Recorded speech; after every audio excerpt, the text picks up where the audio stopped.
Hello, everyone, and welcome to the Three Principles Global Community webinar. The Three Principles Global Community, also known as 3PGC, is a nonprofit organization that's committed to bringing an understanding of the three principles to people throughout the world.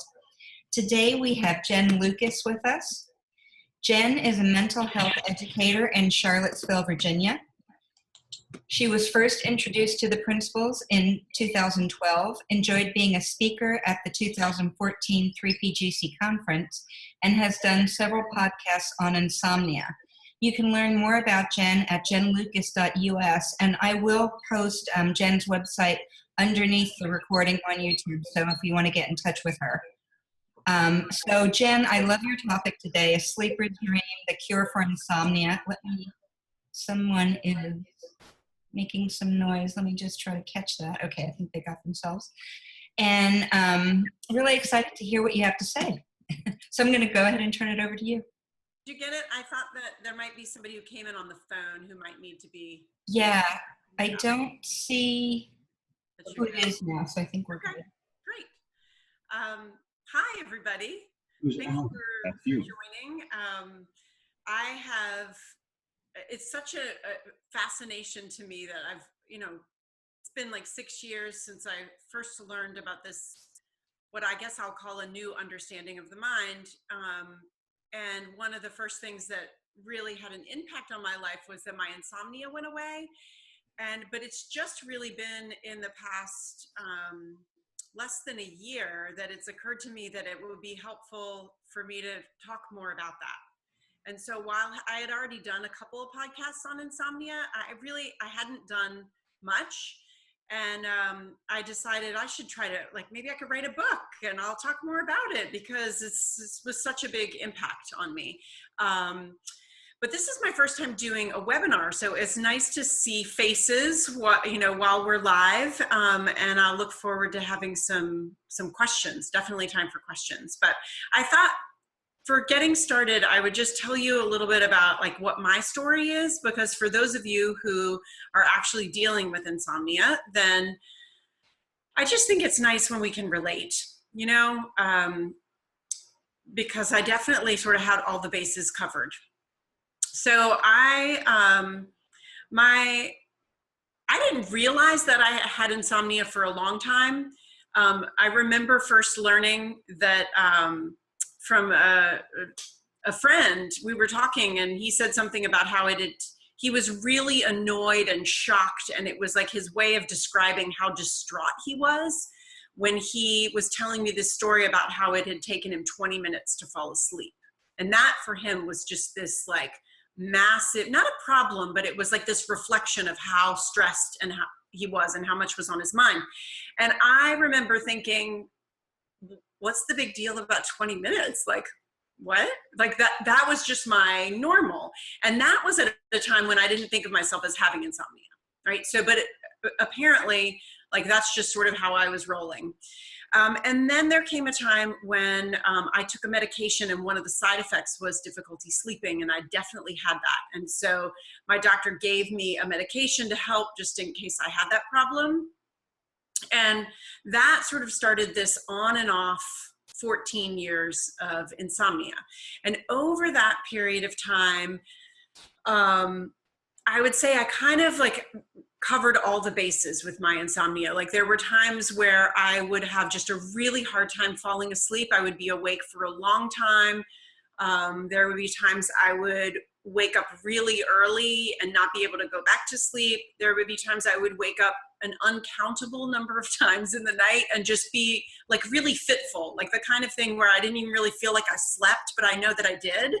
And I think that people can relate to that a lot. That you've spent hours and hours in the bed, but you couldn't even keep track of how many times you woke up and you tossed and turned and just all of that. And through the course of sort of dealing with that, of course, I read stuff and talked to doctors and tried to make it better. And it wasn't actually all that long I was on the medication that caused the side effect. So then I just had insomnia with, who knows why, right? At the time, I didn't know why, and I just had trouble sleeping. And I did all the things. You can Google sleep hygiene best practices and get a million articles for that, right? And they'll tell you lots of the same things, like go to bed at the same time every day. Make sure that your room is dark.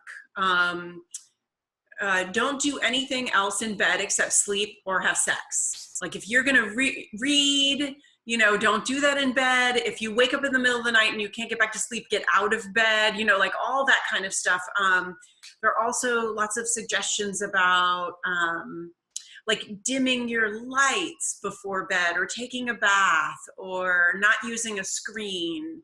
Don't drink caffeine, don't drink alcohol. Don't exercise, like really vigorous exercise too close to bed, like all those things, right? And I went through various phases of doing every single thing that was recommended for a while, or just like choosing a few. But mostly what I found when I tried those is that they didn't work. Like I would try doing every single thing that was recommended, and it didn't seem to have any impact. And so then I just felt like that was a lot of wasted effort. And there were like, I went through some phases where I did sleep okay. I actually had a kid, and you can't take sleep medications and get pregnant. So I did go through a period where I didn't require any sleep medication, but that was kind of my biggest, I guess that was the biggest thing for me, that until I really understood and just insomnia isn't a thing for me anymore, I really relied on medications. And part of the reason that I got to that point was because I actually went and I saw a psychiatrist who was kind of a therapist, so he talked to me, and he was just saying, he was talking about how important sleep is for our functioning. And that so much happens while we're sleeping that relates to the health of our body and like regenerative things going on in our body. And so he's talking about that and basically saying also that relates to mental health.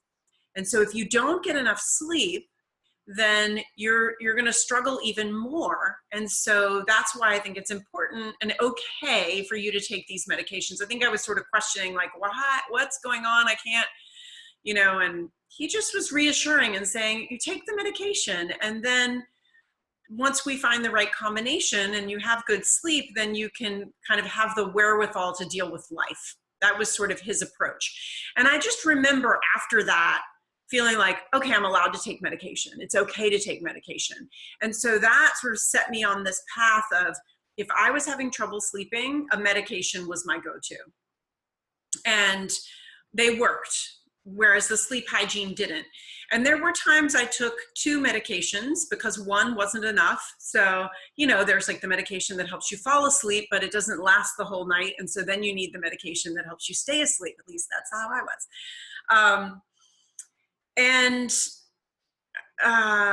There was actually a time when I was seeing a therapist regularly, and as part of her practice, she's got a form that she fills out to submit to the insurance company every so often. Like in the United States, if you've been to a therapist, you would know this sort of routine, right? So every, 8 sessions, I have no idea what it was, she would fill out this form and it'd be a report. And on that report, she would have to ask me like what my medications were and how much was I taking. So she wasn't the one prescribing my sleep medication, so she wouldn't always have the up-to-date dosage until I told her. And I remember there were several times where I was taking apparently what was a very high dosage of one of the sleep medications that I was on. Actually, there was even a time when I was taking a really high dosage of both of them. And she just was blown away. She was like, she commented on it to such an extent that I was kind of like, do they train you how to talk to people?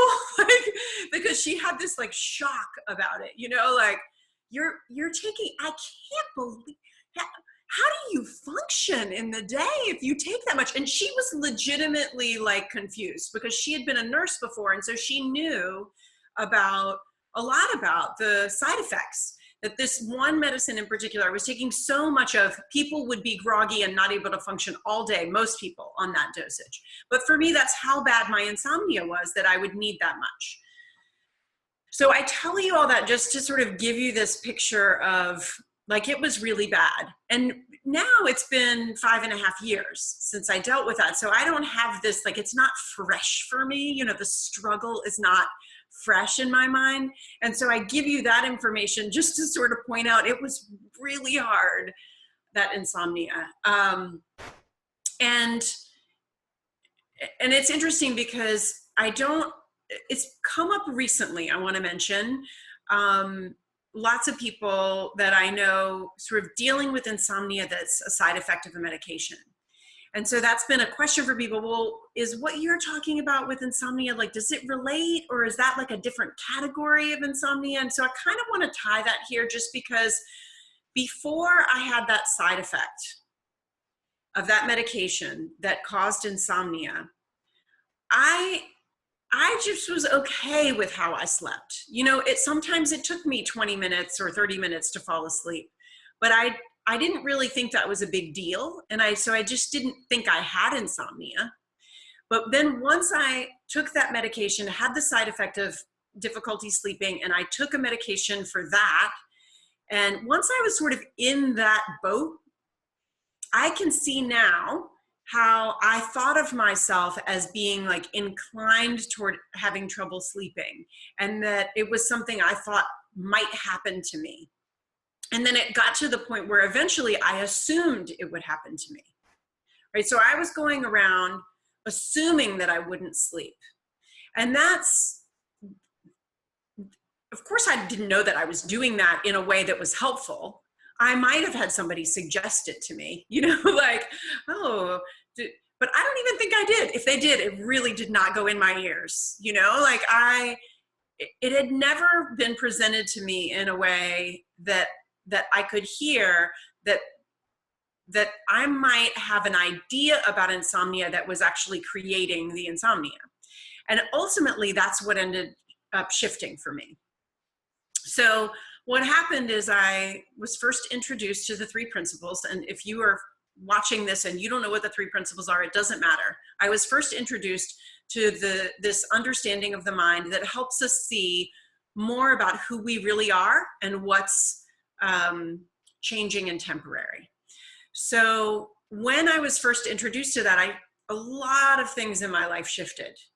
But it took me a few months before I was interested in looking at the potential for my difficulty sleeping. I remember being it occurring to me one time, like, oh, maybe I should ask about that. And then I didn't. It was like I didn't want to find out if there wasn't something that this new understanding of how my mind works couldn't handle. And so I remember waiting. And finally I was like, so I think that there might be something helpful with this, my insomnia. And so then I had this really great conversation with Jean Catherine, who was my coach at the time, who had herself dealt with insomnia. And that was like her very first introduction to the 3 principles. Her insomnia was actually what went away. And so we kind of marveled at the fact that we had been in a coaching client relationship for nearly 6 months and it had never come up. So we had some conversation, and I remember nothing about it, but, you know, we talked about the nature of thought and the nature of the human experience, right? And we were finally talking about that in relationship to me sort of thinking it might have something to do with my insomnia. And what I remember really specifically was that conversation was on a Monday, but I still continued to take my sleeping medication. It was like I wasn't ready to be like, well, okay, what's going to change, right? So I just was too afraid that I wouldn't sleep and that I wouldn't know when should I give up and when should I take the medicine. I've been doing it for so long. I mean, you guys, even one time I went camping with my kid and we were like 20 or 30 minutes down the road and I realized I forgot my sleeping medication. I turned around and drove home to get it because I knew I wouldn't sleep, right? So this is how sort of entrenched it was for me and how much I had really convinced myself that I needed it. So what ended up happening is that following Saturday, so less than a week later, I fell asleep by accident. And I know that might sound sort of ridiculous and like, wait, what? But I really did. I was at a friend's birthday party. I came home, and my current husband, then boyfriend, we were just lying on the bed, and he falls asleep in like 7 seconds. And so I had my head on his shoulder, and he had fallen asleep, and I fell asleep. And I woke up, and we were, still, I don't even know that we had gotten in our pajamas. But I woke up, and it had been like 15 minutes. And I just remember that pretty much the first thing that I thought was, should I take my sleeping medication? And that's how trained I was to take it. Like that's what I did before I went to bed. But then what occurred to me was, well, gosh, Jen, you just fell asleep with no medication for the first time, and easily, like with nothing. I mean, I wasn't even trying to fall asleep, right? Which is so funny. We'll talk more about that. And so I just having the thought like, well, you fell asleep once without doing anything. You could just see if you can go back to sleep. So then what happened there was that I slept 8 hours, and I don't remember having any trouble at all. And I felt really rested the next day. And so then I did that for a few weeks. Every day I went to bed, I fell asleep. I had a good night of sleep. I got up the next day. I was like the 8-hour queen. And then I tell this next part of the story because I think this is critical. I had a really awful night of sleep, and I freaked out about it. I completely freaked out about it. You guys, it was just, I really did think that like not having insomnia meant that, and having this good sleep meant that I would sleep like that every night for the rest of my life. I did think that. Now, fortunately, what happened after my freak out was that Jean was actually the one who pointed that out. She was like, did you think you were, and she said it in the nicest, most gentle way, kindest way, did you think that you were going to sleep like that for the rest of your life? And as soon as she said that, I saw how incredibly ridiculous that idea was, because I saw that we can't, like, nothing is permanent and nothing is exactly the same all the time. Like, life itself is constantly changing, right? Like, we're never the same people. Things are different all the time. Even though I would go around saying I'm sleeping 8 hours a night, I'm sure it wasn't exactly the same amount of time. And I'm sure I didn't have the exact same quality of sleep. It was just so new and refreshing for me that I put it into this one category of I sleep at 8 hours every night. And, I had also like taken a nap during the day. I had fallen asleep in the car on a road trip. I mean, so I just thought like I can sleep anywhere at any time kind of thing. This was this new idea I'd made up. So I'd gone from one idea to another, basically. I thought, I have insomnia. I have trouble sleeping. I need help sleeping. Like, those were kind of the category of ideas I had. And then I shifted, but I didn't see it at the time, but I shifted to basically having new ideas about what my sleep was. And my new ideas were along the lines of, I sleep really well. I have an easy time going to sleep. I get a good amount of sleep. If I like it, if I'm in bed for long enough, I get a good amount of sleep. And also my idea really was that that would happen every day.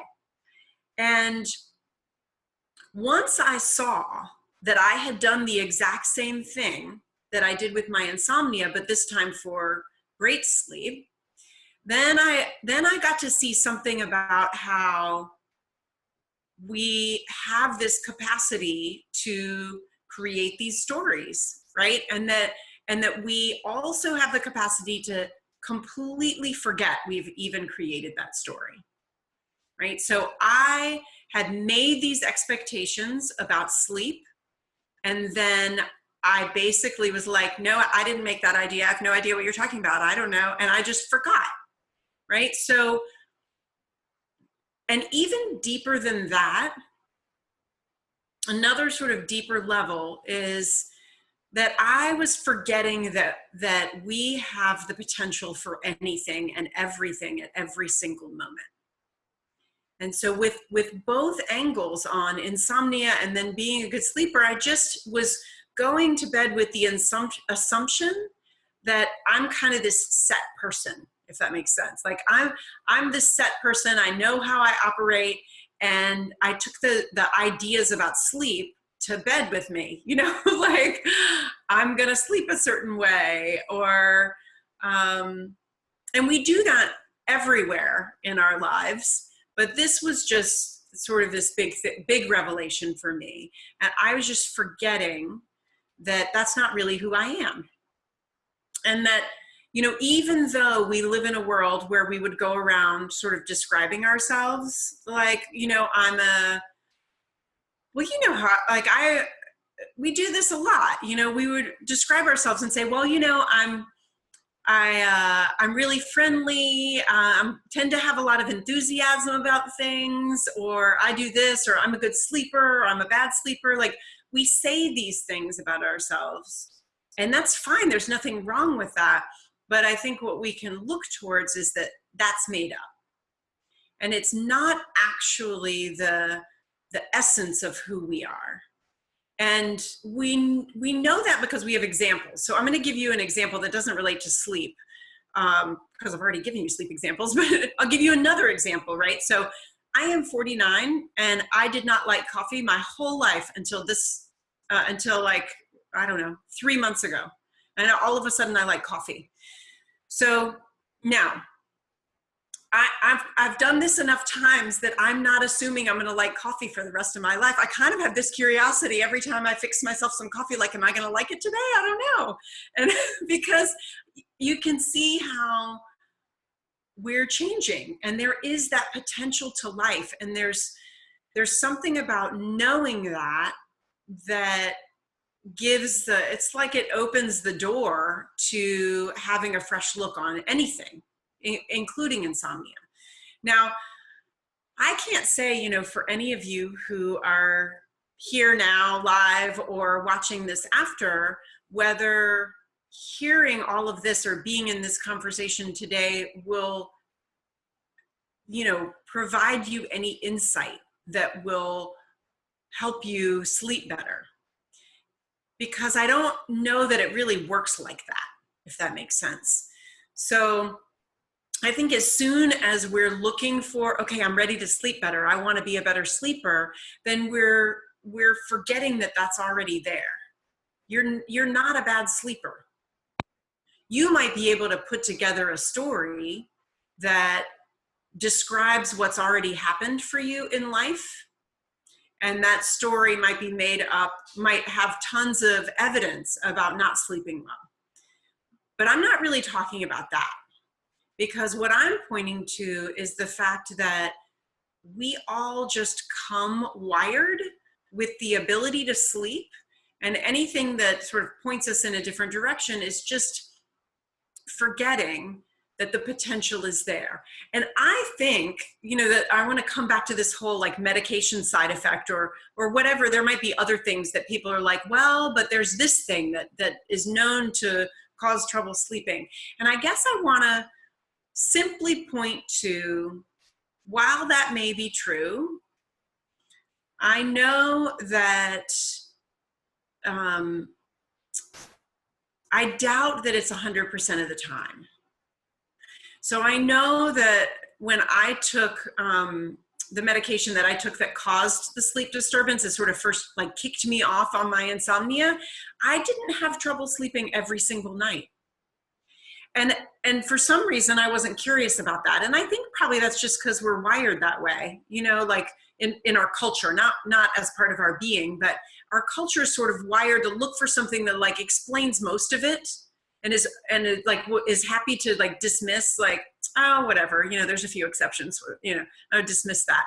But I do find it fascinating that we could sort of say, oh, well, I take this medication, it makes me have a hard time sleeping. But if it doesn't do that every night, or you don't have the exact same experience every night, are you a little curious about, okay, like, what if my assumption is wrong? I'm not saying it's wrong, but what if, you know, like, what if our assumptions, whatever they may be, you don't even have to know what they are, what if they're wrong? And instead, what if we look towards what's actually true? So I'm going to say a couple of things about what I know are true. And then I definitely want to open this up for questions, and so that I make sure that we have time if you all have them. But so I know a couple things are sort of relevant here about what looks true to me about life. The sort of big picture thing is that for the most part, we aren't who we think we are. So, well, that's just as simple as that. we aren't who we think we are. We have ideas about that. And we have things that are sort of built in or givens, and the way it looks to me, like the words that I would put on it right now are that we're wired for life. We are life. And part of life and living includes sleeping. That is just like the part of life that makes it possible for us to breathe, and for our heart to pump blood, and for our skin to heal cuts. Like all of those things are just part of the sort of process of being human, right? So we have this, we basically, like this whole thing that we do with sleep where we think we need to do something in order to sleep is just this sort of place that we've gotten to. I don't have no idea how we got to it, but it's sort of like thinking we would have to do something to breathe, right? It's just that breathing happens on a much more regular basis, on a much quicker cycle than sleeping does. But it's still the same thing. We have this rhythm of sleeping that is built into the design of us. And when we know that that's true, then, and we assume that sleep will happen when we need it, then it's easier for that to happen because we're not sort of constantly running in the background these other assumptions, right, that point us in a different direction. And when I say that, I want to add to that it's just innocent. Like I say, I joke and I'm like, oh, I was making it all up. I made up insomnia. It wasn't really true.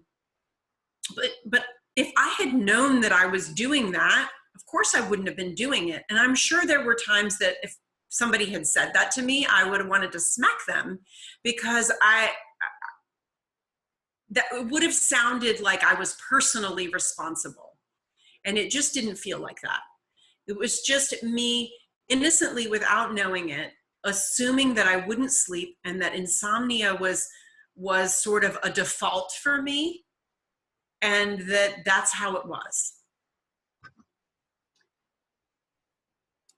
But it's in really looking towards that's not true. I mean, that's what I thought, but it wasn't true. I mean, I was taking medication every day. How would I know if I was going to sleep if I didn't even give myself a chance? And, so that's entertaining in and of itself. But I did go through times where I didn't take a medication, right? And where I would sleep. I don't remember any night where I never slept. And so that, and even if people say, well, I've had nights where my insomnia was so bad that I didn't sleep at all, I'm still curious about, but eventually you slept. Like you haven't been literally not sleeping for a month, right? Like people actually will die if they don't sleep. Like the body is wired to sleep. And so there's something about how we don't question our ability to breathe or for our heart to pump blood, but we sort of question our ability to sleep. Like we have all this cultural information that says we need more than we need. Now I know, oh my gosh, at the beginning, I just slept fairly well.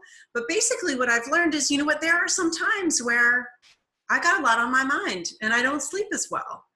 Or I have a harder time falling asleep. There are times when I'm not using one of those sleep hygiene go-to lists as a prescription, but I might do something that's on it, like because it occurs to me. Like I remember I've had at least a handful of nights where I've gotten in the bed and I had so many things that I wanted to do the next day, and I just couldn't stop thinking about them. And so it occurred to me, just get a piece of paper and a pen and make a little to-do list for myself. Because basically what I was doing is like running through the to-do list, thinking that if I ran through the to-do list, that when I woke up in the morning, it would be right there at my fingertips. Which is so funny. So, there were times where I did just get up and write that list down, but I didn't do it because it was some magic thing that would make me sleep. It just occurred to me like, oh, this might be helpful. If your mind's doing this right now, maybe you could just write it down. And there have been times where I just have no idea what is going on. And I didn't sleep very well.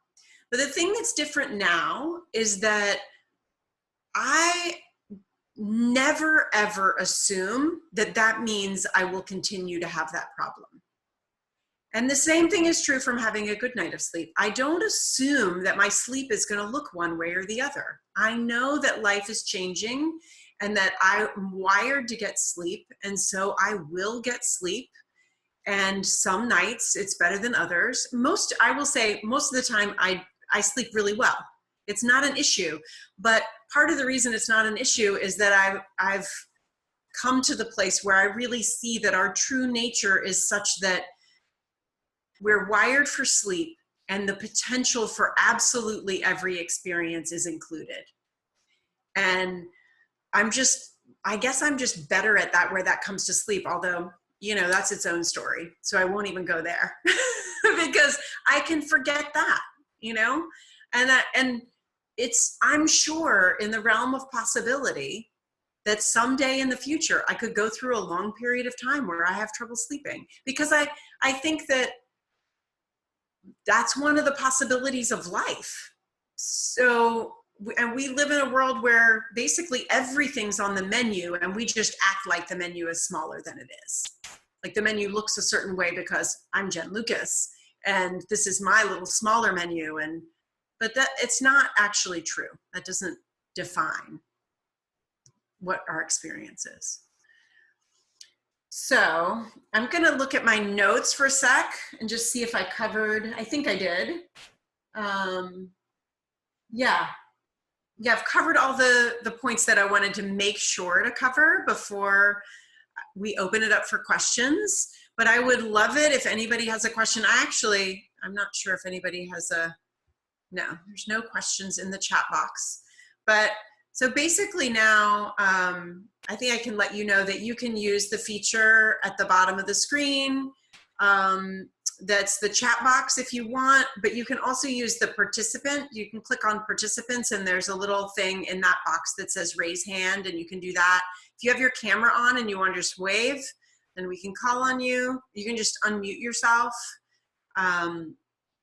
I'd love to have questions if you have them.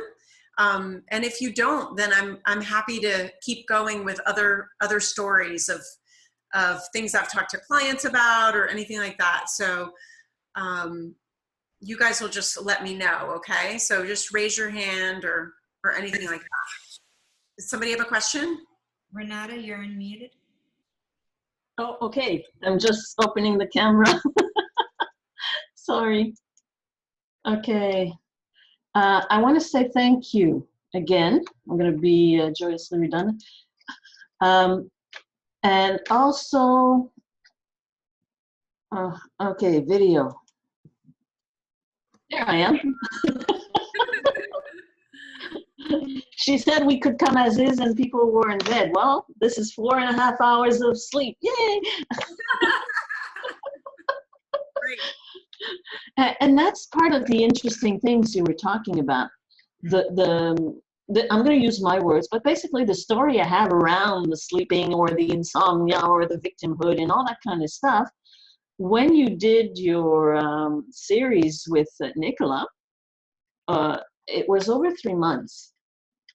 And it was like, oh, okay, this thing is happening out there with these two ladies, but somehow it's like it's happening within me.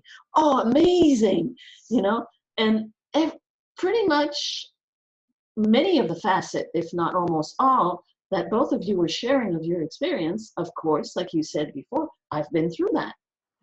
I've tried all that. But you were saying the most important things. I was starting to write chat, but I figured it's going to be more effective by talking. Is it really is the story I had about it. So I can call it insomnia, or I can call it glorious night owl, about to discover that I'm a, I don't know, secret future stockbroker and I'll be a billionaire. I can call it everything, but it's not what it is. And that's part of what I came out from the conversations you've had. And some of the things you said, there's a congruency when somebody kind of goes, okay, this is what I've experienced. Oh, okay, when I'm out of my thinking, this is what it is. And part of that for me, it was like, I think like most people, if we think something is making us feel this, then it's a story, then it's an epic saga. But when we realize that it's simply, I'm not going to say only, but simply what we're thinking, then we're open to, I like to play with word, with that soul opportunity to kind of go, oh, okay, I'm kind of making this up. And it's funny because I did go a little bit more sleep and everything. And then I went, I'm going to sleep as much as I need, and I'm going to trust myself, and it's going to come back. And I'm just yo-yoing all over the place right now. And somehow in the midst of that, the calm that you shared resonated. And I started laughing about it. Oh, look, I'm waiting for this. Oh, I'm waiting for that. You know, I'm putting the muffins in the oven and the souffle, and one of them is going to flap, you know. And it's like, oh, okay. And surprisingly, today, I went to sleep at 8 a.m. Yeah. And it seems to be a routine. Now it's not insomnia anymore. It seems to be a routine that I've come across. And thanks to other people sharing their insightful perspective, I'm not going to start name dropping because you're all wonderful. But it's like, oh, I don't need more information about this. I need to relax. You made a resume when you said, I tried this and I tried that and I tried the hygiene and this and this and that. But what stuck with me was, you're wired to sleep. It's going to happen. Yeah. And then I went back. To those intensive, frantic times when I thought I was an inspired writer, and I would write for 72 hours straight, not sleeping, not eating, barely taking a bathroom break, and then crash for 2 days. You know, and all these were roles I was playing from. I used to think that I was a thought puppet, but just from thinking that I had to do whatever I was thinking. Right. Mistaking that, I like the word unwitting, because it's like, I didn't kind of do it on purpose. I was doing my best. Of course, right? Like that's such a good, I love what you're saying, because I mean, you're describing the human experience That's so it. beautifully. I mean, you're describing what it is for all of us, right? Like we're this sort of unwitting participant in this experience that we're having, where we have ideas and we're doing our best, and we don't know any better. And it's just sort of afterwards that we can look back and then make some judgments about how that experience was as we're remembering it right now, right? Yeah. Like not even how it actually was. And yeah, and I love what you said, Renata, about I don't remember what your words were, but there's something about, like, instead of looking to like the whole library or the resume of things that could be done, that there's more information to get, you just relaxed because you realized maybe you can just sleep without the effort, right? That's putting some of my words in that. But I mean, I know somebody else who's the same way, Renata. She thinks of herself as having insomnia, and she doesn't go to sleep until most of the other people in her house are getting up in the morning. And like pretty much, I'm sure everybody else that's been experiencing that kind of stuff, I had a whole reasoning around it. Because of the past and everything, and over time, because of the trauma and because of this and because of that, and after a while, out of 7 billion people, it was this super futile thing I didn't realize I was doing. Is I didn't realize that was the only way I knew how to. Victimhood was the only way I had learned that I could have attention when I was a kid. I wasn't doing it on purpose. I wasn't trying to fool people. I was suffering the heck out of every single day, 20 hours a day. And even when it flipped around, my body and my energy went, and I used to have periods where I would sleep 18 to 20 hours a day. They would be filled with horrific nightmare, and I would wake up as if I'd crawl on my feet all around North America every single night. And so I'm not going to go into those stories as much because it's not interesting. What I did notice, part of that repertoire of different facets of victimhood was insomnia. Another one was, suicidal ideation and that kind of stuff. And they made it a big case, and eventually I became a head case, and eventually I was diagnosed, and eventually they kind of went, oh, you're really not nuts. And I said, well, I kind of been trying to say that for 30 years. But, I had to believe them because that's the only way somebody would listen to me and acknowledge that and I played those roles again unwittingly. Now I did notice, and when we start to relax, I like the parts where what I took out of your conversations and similar conversations in 3P, it's not the intellectual or dissertation about it's mind, consciousness, and thought. No. That's not what I took out of it. That's really fun and fascinating. I took out of it, gee, I'm built to work. It's built in, like sleep is built in. Yeah. Serenity is built in. Functioning is built in.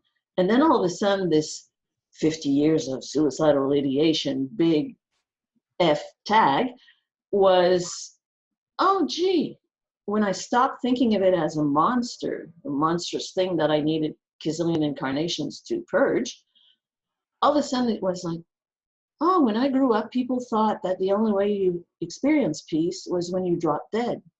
So that was my go-to thought. And now I'm making the link for that because that's what's starting to happen. Well, that's what happened since the series and more recently. Insomnia was, again, not a badge of honor, but I guess a victimhood cloak that I had. And the reasons I had behind it were sufficiently hysterically dramatic that people believed it. Right. So I got validations. I didn't realize it, but I got validation. Yeah. But the very practical thing is, I'm not a stock trader or that kind of stuff. So this habit of sleeping upside down, sleeping with the Hawaiian rhythms kind of thing, is not helping. Like there's going to be an annual meeting for the building where I live, and it's at 10:30 in the morning. That's usually in the middle of my night. Right. So if I want to function, I got to try. Yeah. So what I did notice is I don't have insomnia, but I had a couple of thoughts that kind of tripped me on into maintaining the habit, the weird sleep times and everything. Because when I actually do fall asleep and I give myself permission to wake when I wake, I sleep between 6 to 8 hours and I wake up actually clear-headed and refreshed and not all messed up. So it's like I started exploring instead of trying to get more data, more different things like that.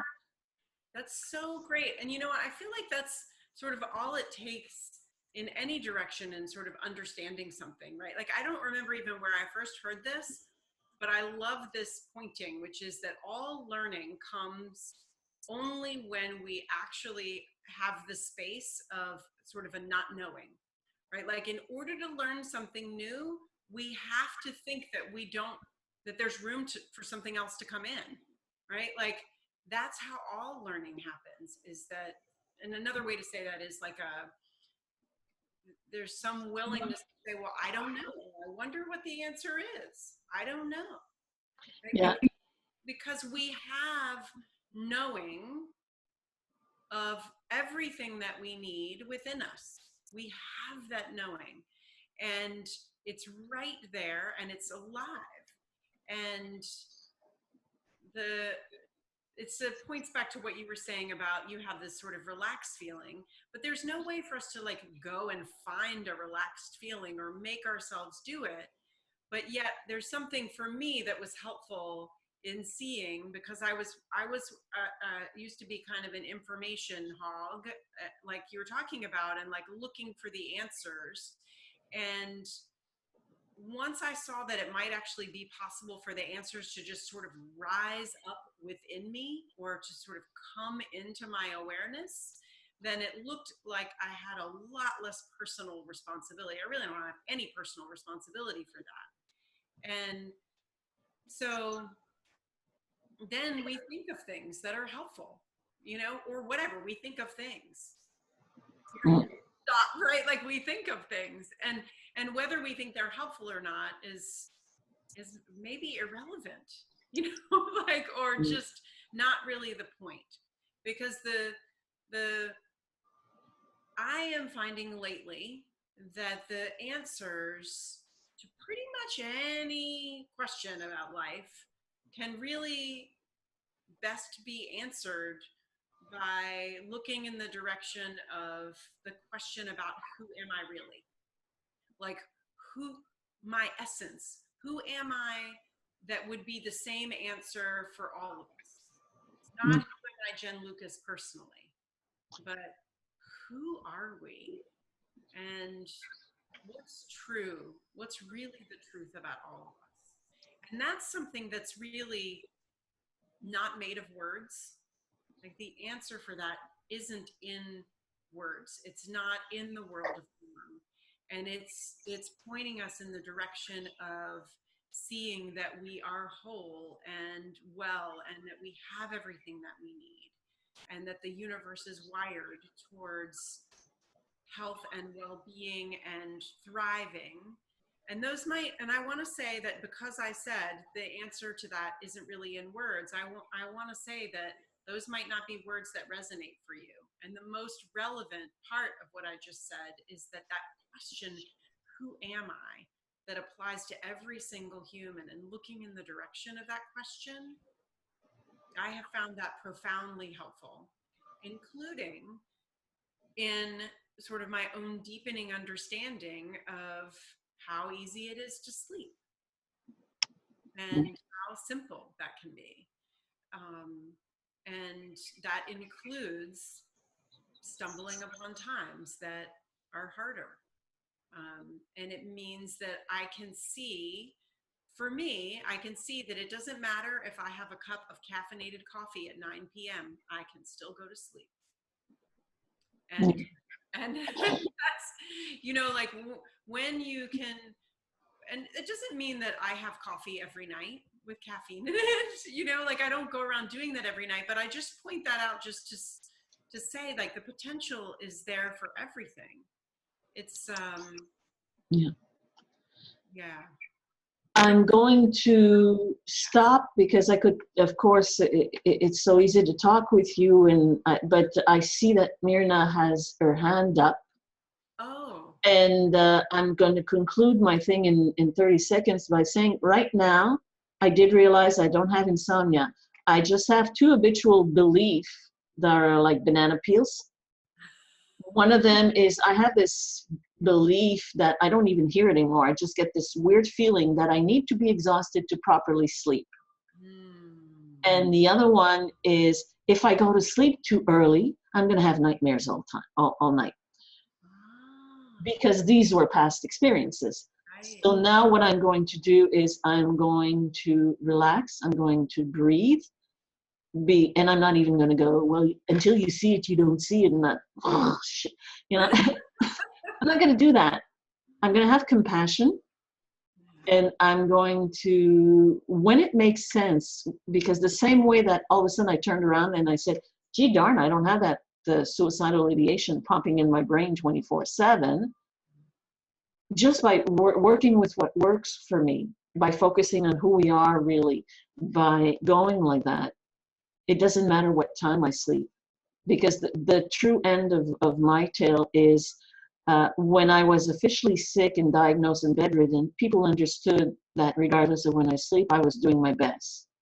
Now that I'm starting to get better and talking about different things, I don't talk about what I do anymore, because all of a sudden, if I'm getting better, well, gee, what am I doing messing up my sleep? I don't have an excuse anymore or a reason. And I don't want to put my energy in trying to explain to them that I'm simply experiencing what I'm thinking and exploring how to realign myself. I'm just going to do it, and eventually something's going to work out. I will not move to Hawaii because there's too many volcanoes happening right now. So I'm going to stop and give somebody else their room. Thank you very much. Yes, thank you so much. Yeah. Did you have something you wanted to say, Myrna? Hi. Yeah, thanks for this webinar. My question is really more practical. Yeah. I don't really have insomnia.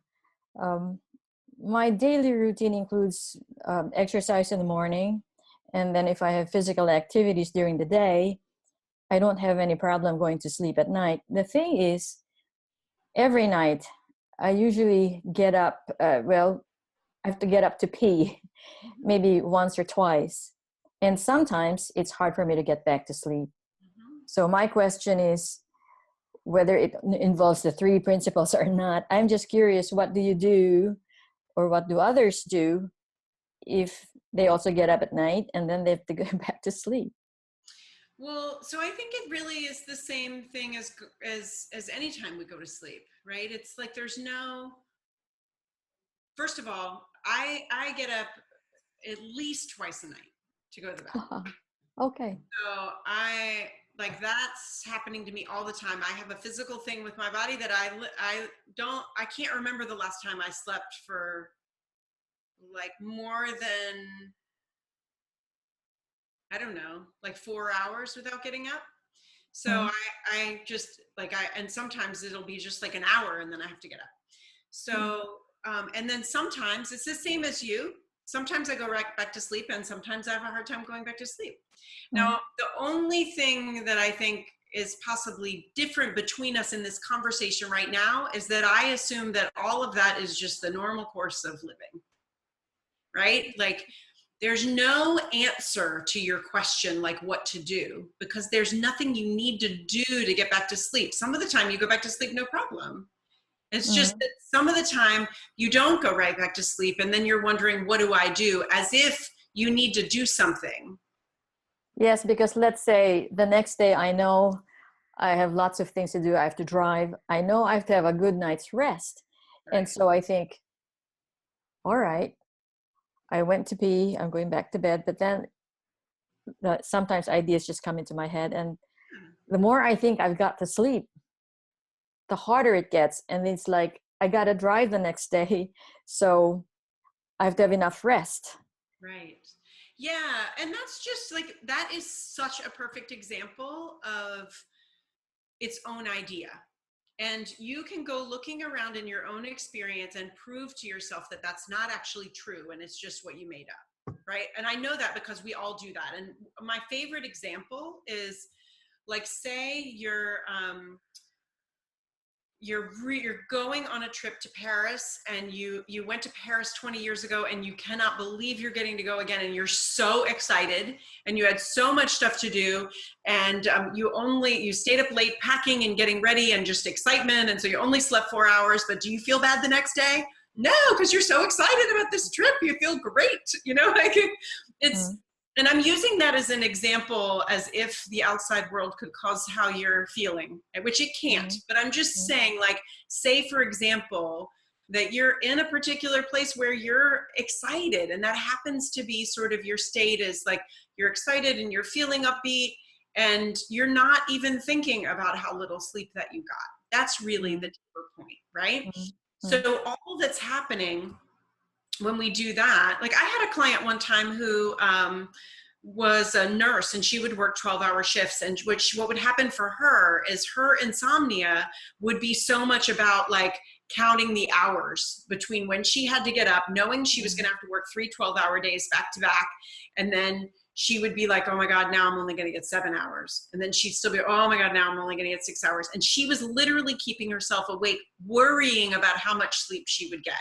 And as soon as she was introduced to the idea of thought at work in the mind, and just us thinking that we needed to somehow be involved in getting ourselves to sleep, she just instantly stopped.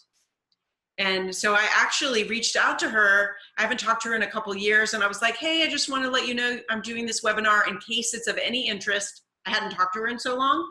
And she got back to me and she's like, oh, I sleep great. I don't have any trouble. That sounds really interesting. I hope you have a great time. Like, she was just, but that's exactly what she was doing, was sort of that worrying about how life was going to be the next day.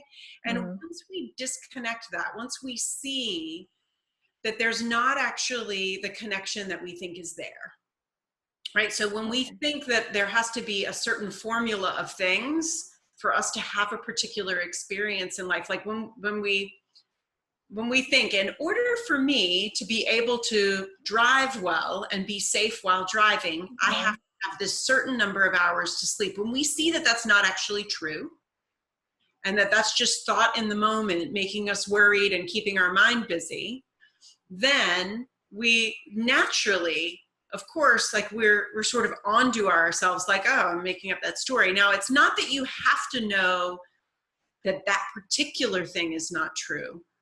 You can know that, but the deeper thing to know is just that with any worry or any sort of, because honestly, I will say that when I went through many, many times when I was having this insomnia where I couldn't tell you anything I was worrying about. I felt great. I was totally happy. Like I had no idea why I wasn't sleeping. I could not have had, I mean, literally, I remember having conversations like, my life's great. Like this and this and this. And it's just, I'm like in bed. I don't even know what I'm thinking about. I'm not thinking. I'm not, I was sort of like, what's going on? And the missing piece for me was that thought was still at work. Right? And that it's not visible. I can't see all of it, but that creates my experience. And that there's nothing I have to do with my thoughts or with anything about my experience to make myself sleep better or sleep sooner or, all of that. Like we're wired for that, and we can just take our personal selves out of the equation. So, Yeah. So I see that you're saying it's really all just thought, and you can actually do that because you're already doing it. right. But can you go a little deeper into how you switched from taking medication to getting the insight? I mean, how that actually happened? Was it something over a period of a month, a year? How was the shift?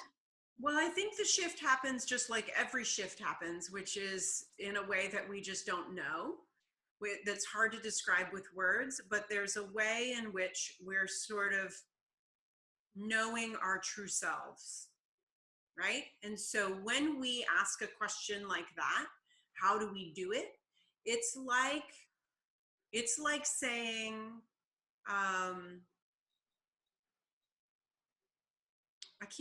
like, there's no metaphor that's popping to mind, but I kind of have this physical picture of myself. It's like asking, how do I sit right here in this chair? And without realizing I'm already sitting in the chair. We're asking how to do something that we already are. And so all that's happening is that we're running this experience that is creating this illusion that we're not something that we are. That's all that's happening. right? We're looking at something that's not the truth of life. It might be what looks real in our experience. And I'm not trying to like discount that or say, you know, forget all that and you just, you know, go live in a cave and, you know, just look to your true self all the time. Like, no, we're human. Go out and live it, you know, go have the experience. But there is something about knowing that when we're looking for an answer like that, where it comes from or the answer to how, really it already is us. And so therefore the only way to get that answer is for it to just become visible to you. And I can't say for you when that is, because it's like a timeless knowing or essence of who you already are. Right? So you already have the answer. It literally is already known to you. It's already happened. Your insight about whatever it is, it's already happened. It's already there. It's here right now. And I mean, it's like the words that are coming to me have this sort of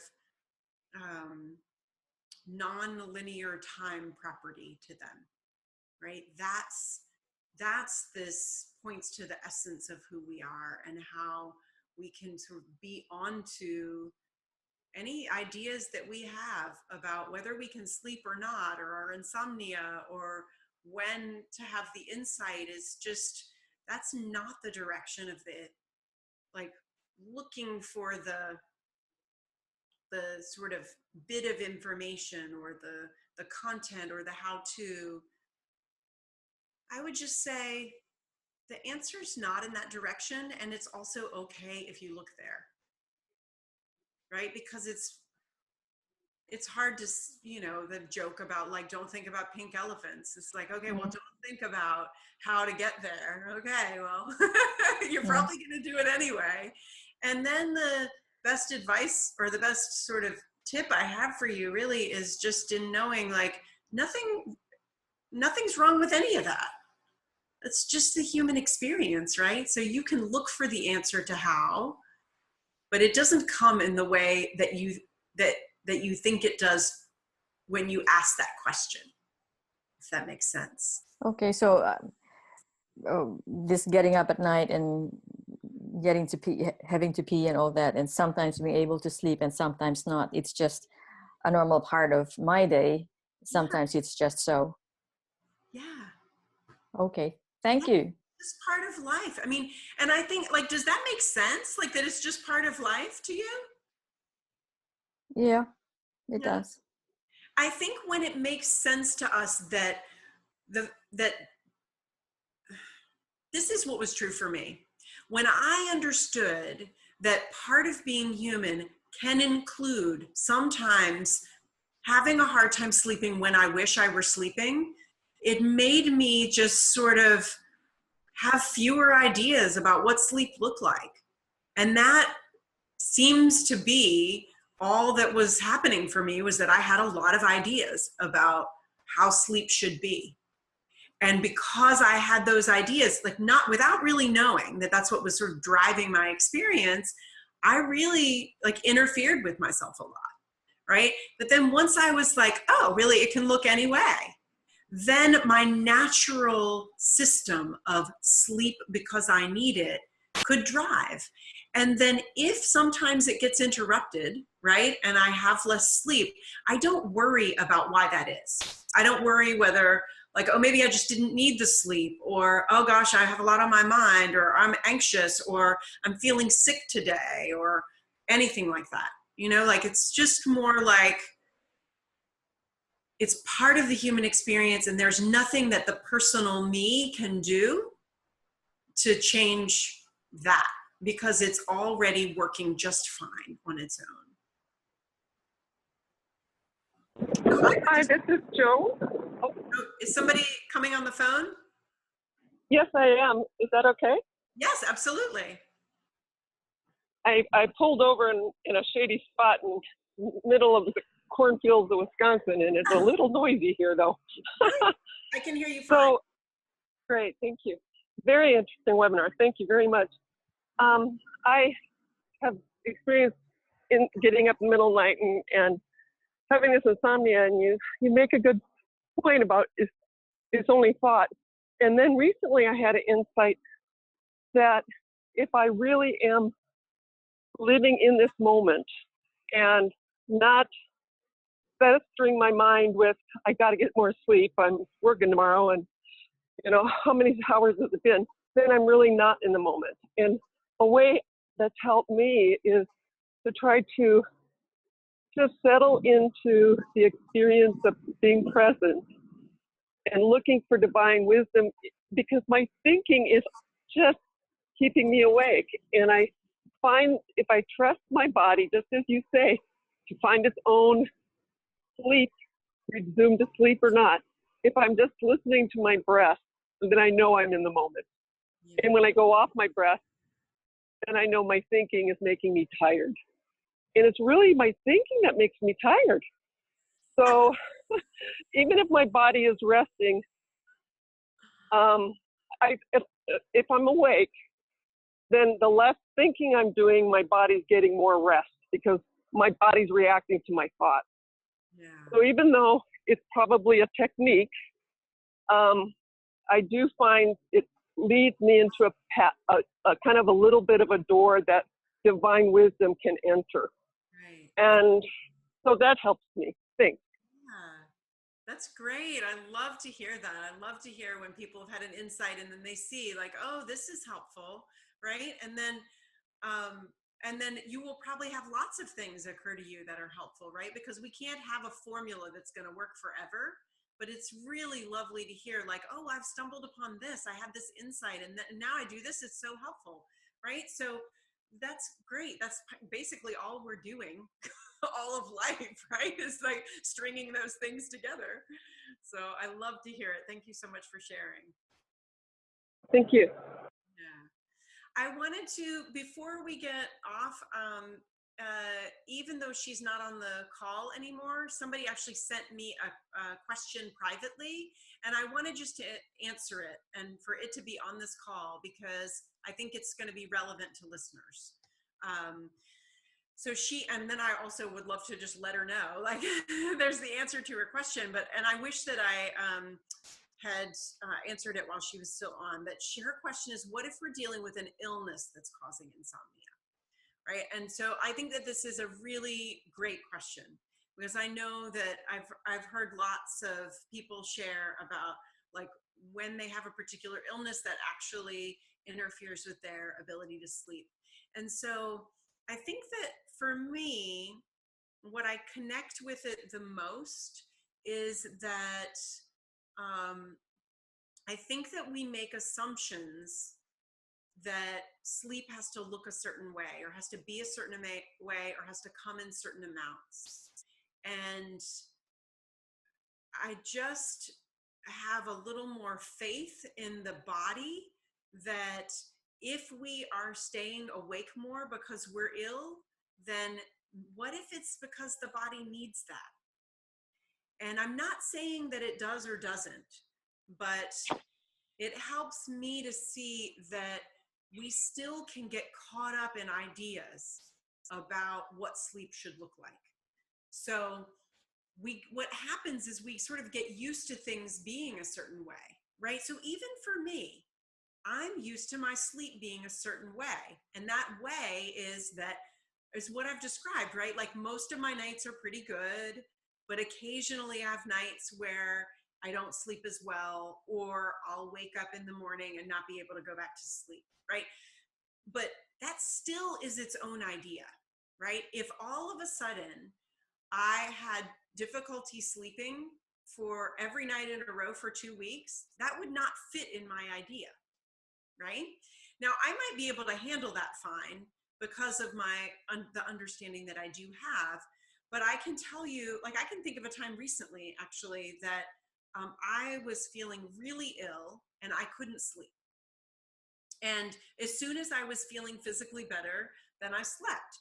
And so it makes me curious though about like, well, what if there is like a physical reason that my body needs me to be awake right now?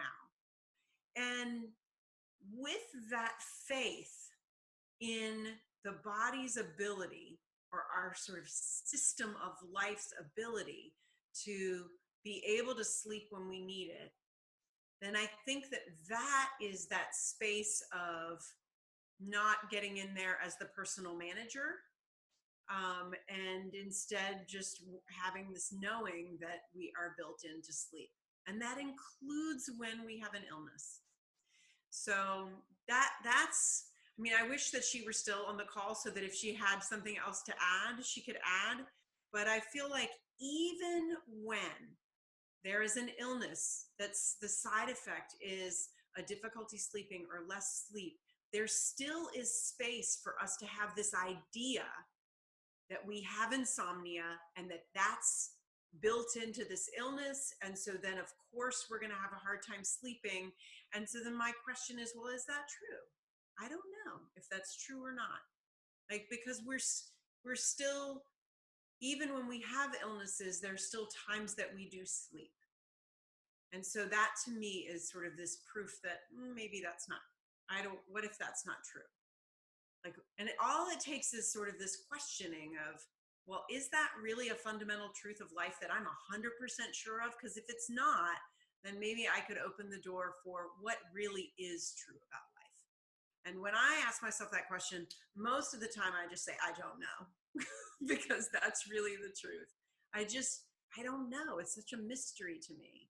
And there's something for me that's really kind of lovely about that mystery, and that invites me to look more toward who, like the truth of who I am. And you can take that or leave it. It's so not a prescription for anything, because I guess we'll see if anybody has other questions. I'm okay to do that, but I feel a little bit like we're wrapping up maybe. And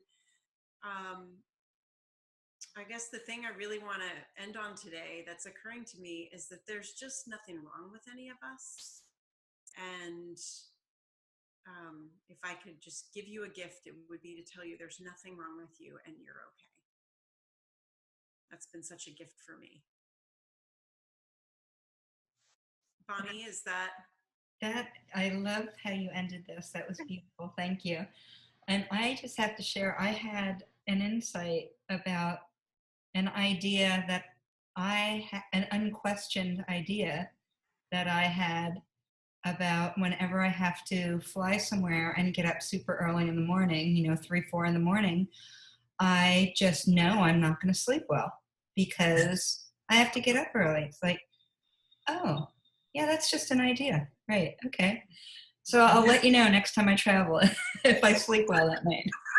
Right. Yeah, and thank you everyone for being with us live, and for anyone who's listening.